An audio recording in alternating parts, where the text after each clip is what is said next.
over Georgia Tech at home since 2017. How does that feel? I don't know. Who was the coach then? Johnny Taylor. Okay. See, I think I told Jeff this, obviously for me, every game's the biggest game ever.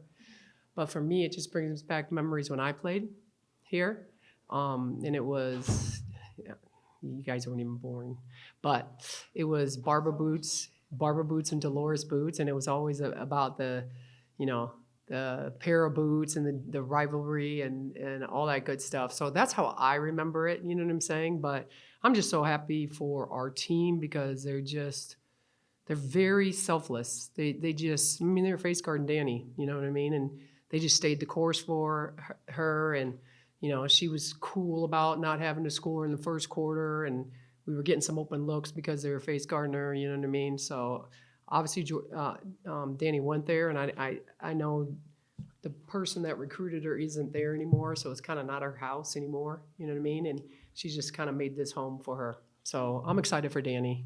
Yeah, obviously, like you said, that person's not there anymore, but how do you prepare a player to play against their former teammates? I don't have to prepare Danny for anything. I mean, I've kind of talked to you guys before about Danny. She is just so locked in. I haven't met a lot of people like that in terms of coaching for 30 years. Like she's being face guarded. Some people that would rattle, right? And she was just cool, calm, and collective. And she was picking and choosing her spots that, she can get some shots off. So she's pretty amazing. And I didn't have to prepare her at all. Like she's in the gym shooting extra yesterday after shoot around. She stayed a little bit, her and Sav stayed a little longer. They were just, she's just a cool modie. She is just cool. She's just like this all the time. So I didn't really have to prepare her, but I know deep down it's like she's churning herself up. And then you guys only trailed in the first quarter, held them to 4 points in the second, and had 32 in the third. What was kind of that change that happened for you guys? I think in the second quarter, we really talked about getting on help side because they were just in the paint, downhill. And then in the second quarter, we just really just said, forget it. Anybody on weak side, just run to the paint. And they did a really good job of listening to us in that timeout, obviously. And then when they couldn't score, they couldn't do their little press thing. And we could go in transition. We're just so dangerous in transition.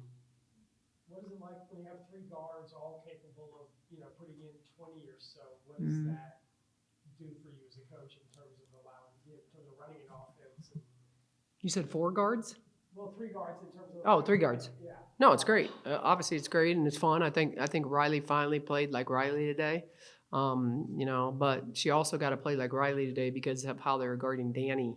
You know what I mean? And they were kind of playing off her a little bit and doing different stuff. So we need that. Obviously, they were playing really tough on Trin too, So it was Danny and Trin was the game plan for them. You could see it, right? And so that opened up Riley, you know what I mean? And obviously, Mia's always going to be somebody's game plan. And anytime she caught it on a low block, they were quadrupling her, but she was still focusing and finishing.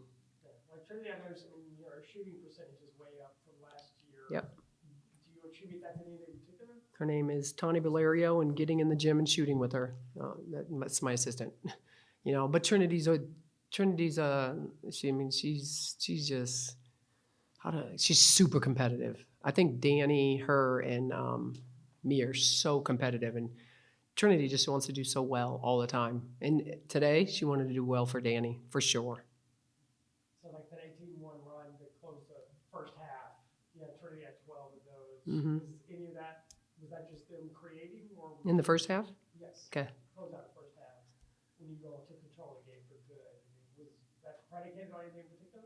It was predicated on she saw how they were guarding Danny, and so she was trying to drive towards Danny because there was no help, right? And there was no digging and no nothing. And even on the weak side, she knew she could go opposite and get into the paint and do stuff and try to score when Danny was, on her side. They knew she wasn't going to. Well, obviously, we told her that they weren't going to come off Danny, but she's like, "Oh, Danny can't score. I gotta go to work," in her head. You guys have a 7-0 start to the season. First kind of tournament coming up next weekend in Fort Myers. What are you taking from this first portion of the season into that, and how are you going to keep this momentum rolling? Because I know you guys aren't at home again until December. Yeah. I mean, number one, we got to be road warriors. We got to really lock in. Number two is that I think we're going to be just a really dangerous team because we have so many weapons. I mean, it's just like I said, they're like my jar of, jelly beans. Like I could pick any one, any flavor, it just depends on what we need.